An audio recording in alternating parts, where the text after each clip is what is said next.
नमस्कार, मैं अभिषेक स्वागत करता हूं अपने इस सीरीज के तीसरे संस्करण में। उत्तर प्रदेश की बात की हमने, दूसरे एपिसोड में मणिपुर की बात की और जो तीसरा राज्य है उसका नाम सुनते ही मुस्कुराहट आ जाती है, छुट्टियों का एहसास होता है और युवाओं के लिए एक ऐसा राज्य है जिसकी हमेशा बात तो होती है, चर्चा तो होती है, प्लान्स भी बनते हैं छुट्टियों के, बट वो पूरे नहीं हो पाते हैं। तो जी हाँ, आप समझ गए होंगे, वो तीसरा राज्य है गोवा। गोवा वेस्टर्न पार्ट में आता है इंडिया के। कंपोजिट कल्चर है इसका। कैथोलिक्स हैं, कोंकण के लोग हैं, महाराष्ट्र के लोग हैं, कर्नाटका के लोग जाके बसे वहाँ पे। पुर्तगाल का बहुत लंबा इतिहास रहा है गोवा में, 450 वर्षों का, 1510 से लेकर के और 1962 तक, 61-62 तक उनका राज रहा वहाँ पे। बहुत छोटा राज्य है बट इसका महत्व बहुत है। महत्व इसलिए है, टूरिज्म की दृष्टि से इसका महत्व है क्योंकि ये कोस्टल रीजन है, तो टैक्टिकली भी बहुत इम्पोर्टेंस रखता है। गल्फ ऑफ एडन है, इंडियन ओशन है, अरेबियन सी है, तो सामरिक दृष्टि से, सिक्योरिटी की दृष्टि से भी बहुत इंपॉर्टेंट राज्य है ये। तो जो इलेक्शंस हो रहे हैं उनके मुद्दों के बारे में मैं चर्चा करूंगा, क्या मुद्दे हैं इस बार। एक थोड़ा सा ब्रीफ इतिहास भी इसका बता देता हूं मैं आपको, और संभावनाओं के बारे में भी मैं बात जरूर करूंगा। शुरू करता हूं मैं। जैसा कि मैंने आपको बताया कि गोवा, जिसपे पुर्तगालियों का लंबा शासन रहा है, 450 वर्षों का, 1510 से लेकर के 1962 तक, जब ऑपरेशन विजय हुआ तब जाकर के पूर्णतः आज़ादी मिल पाई गोवा को। 1962 से लेके अगले फिर 25 साल तक, 1987 तक यूनियन टेरिटरी रहा और उसके बाद इसे फुल फ्लेज जो राज्य का दर्जा मिला। देश के 25वें राज्य होने का गर्व इसे हासिल है। 12th असेंबली चल रही है। 13th असेंबली के लिए चुनाव 13 फरवरी को है। गोवा के जो पहले मुख्यमंत्री थे दयानंद बंदोदकर, पहली जो वुमेन चीफ मिनिस्टर रही यहाँ की, उनकी बेटी सुशीला काकोदकर, सबसे लंबे अंतराल तक जिनको गौरव प्राप्त है गोवा के चीफ मिनिस्टर रहने का, Pratap Singh Rane, present chief minister Pramod Sawant, और एक नाम जो आप सब सुनना चाह रहे होंगे, मनोहर पार्रिकर। मनोहर पार्रिकर करीबन 9 साल, 8.5 साल तक यहाँ के चीफ मिनिस्टर रहे और बाद में डिफेंस मिनिस्टर रहे। वो पहले ऐसे आईआईटीएन थे जो किसी राज्य के चीफ मिनिस्टर बने थे और उन्हें कॉमन मैन की संज्ञा दी गई। वो भी गोवा से आते थे। 40 असेंबली सीट्स हैं, 2 लोकसभा सीट्स हैं। 2017 का जो चुनाव हुआ था गोवा में, उसमें कांग्रेस को सबसे ज्यादा सीट मिली थी, बट जैसा कि आप देखते आ रहे हैं, जो पॉलिटिकल एटमॉस्फेयर चल रहा है आयाराम गयाराम का, जो एक एमएलए गया लाल के नाम पे रखा गया था, डिफेक्शन। डिफेक्शन क्या है? जब कोई पार्टी छोड़ के जाता है उसे डिफेक्शन कहते हैं। और वहां पे भी 2017 में भी यही हुआ था। कांग्रेस को जरूर सीटें ज्यादा मिली थी बट वो अपने एमएलए को अपने पास रख नहीं पाए और यही कारण था कि लास्ट में बीजेपी ने सरकार बनाई और वो अपना कार्यकाल पूरा करने वाले हैं। तो जो ये दल बदल होता है, ये एक बहुत बड़ा मुद्दा है। आपको हैरानी होगी कि ये दल बदल हमेशा हम नॉर्थ इंडिया में देखते हैं, बिहार में, उत्तर प्रदेश में, पंजाब में और कई राज्यों में देखते हैं, बट 1980-90 के दशक में गोवा की बहुत बड़ी प्रॉब्लम रही थी और कहीं ना कहीं आज भी वही चले आ रही है। तो एक ही ब्रीफ हो गया पॉलिटिक्स का जो अभी चल रहा है गोवा में, उसके ऊपर।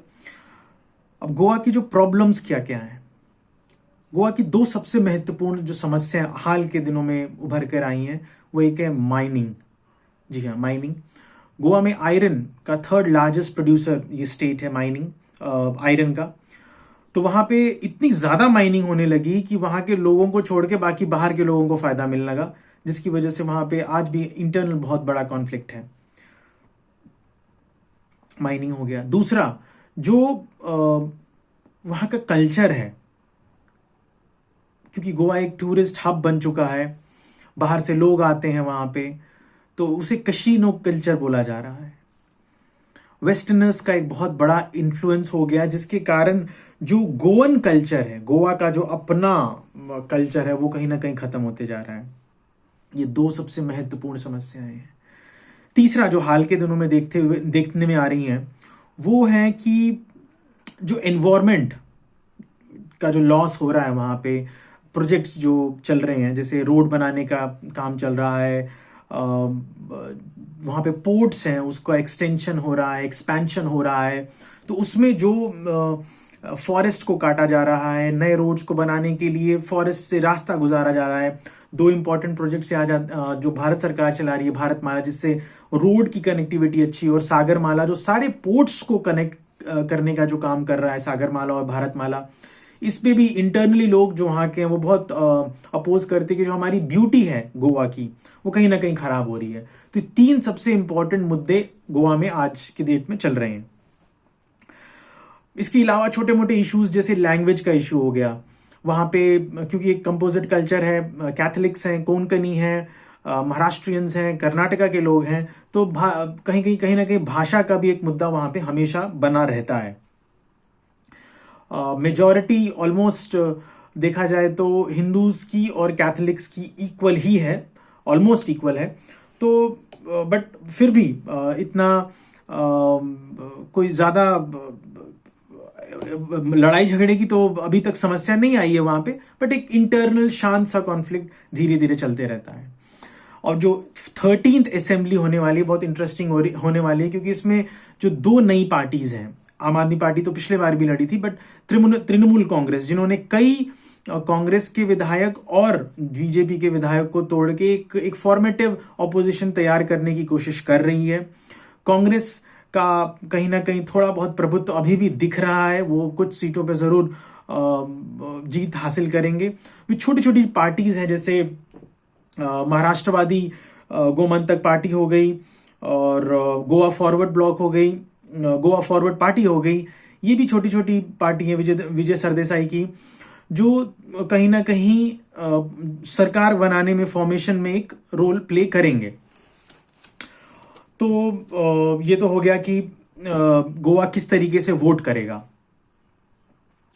बट गोवा का बारे में जब हम बात करते थे मनोहर पार्रिकर के आने से पहले, तो एक one of the most corrupt state हुआ करता था।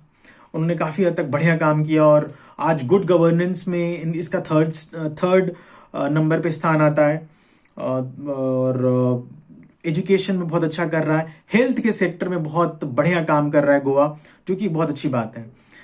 बट कहीं ना कहीं वो जो 3 मैंने मुद्दे आपको बताए थे, उसके कारण ये जो अपने लोगों का पर कैपिटा इनकम उस लेवल पे नहीं बढ़ा पा रहे हैं जिस लेवल तक टूरिज्म हब होने के बजाय यहां बढ़ना चाहिए, जो कि एक बहुत बड़ी समस्या इनकी बनी हुई है। What is my take on it? मैं क्या सोचता हूं इसके बारे में पूरा। फर्स्ट, जब गोवा के लोग इस बार अपनी सरकार चुने, तो कोशिश करें कि वो फुल मेजॉरिटी की सरकार चुने, क्योंकि जोड़ तोड़ की राजनीति से आपका ना भला होगा और ना राज्य का भला होगा। Point number 1, try to give vote to the party who really cares about you. Point number 1. Point 2, because you have a composite culture, आपका एक ऐसा कल्चर जो मिला जुला कल्चर है, उस पार्टी को वोट दे जो सारे समुदाय को एक साथ लेके चल सके। पॉइंट नंबर 3, माइनिंग, जो सबसे बड़ी समस्या आपके लिए बनी हुई है, कभी उस पर बैन हटता है, कभी बैन लगता है, उसके लिए एक प्रॉपर मैकेनिज्म हो ताकि आपके अपने लोगों को उसका फायदा मिल सके। पॉइंट नंबर 4, एनवायरमेंट बहुत जरूरी है, तो डेवलपमेंट भी जरूरी है। इन दोनों को सिंक्रनाइज करके चलना पड़ेगा, तभी राज्य का भी विकास होगा, वहां रहने वाले लोगों का भी विकास होगा। तो ये 4 मुद्दे जो मैंने अपनी राय रखी इसमें। और कहीं ना कहीं इन चारों मुद्दों पर जब आप सोच विचार के वोट करेंगे तो कहीं ना कहीं आप सही पार्टी को वोट करेंगे। और मैं चाहूंगा कि वो कहते हैं कि मुझे पता ना चला, वो चलता रहा, मैं देखता रहा और वो ढलता रहा। वो ढलान गोवा के कल्चर में, वहाँ के कंपोजिट कल्चर में, वहाँ की एकजुटता में कभी ना आए। और गोवा इस बार कम से कम एक पार्टी को वोट दे और वापस उस मुकाम तक पहुंचे जहां पे वो टूरिस्ट हब में नंबर 1 पे रहे। और जो युवा प्लान कर रहे हैं अपनी छुट्टियों को बिताने का वहां पे, वो छुट्टियां अपनी बिता पाए। इन्हीं शब्दों के साथ मैं अपनी वाणी को विराम दूंगा। धन्यवाद।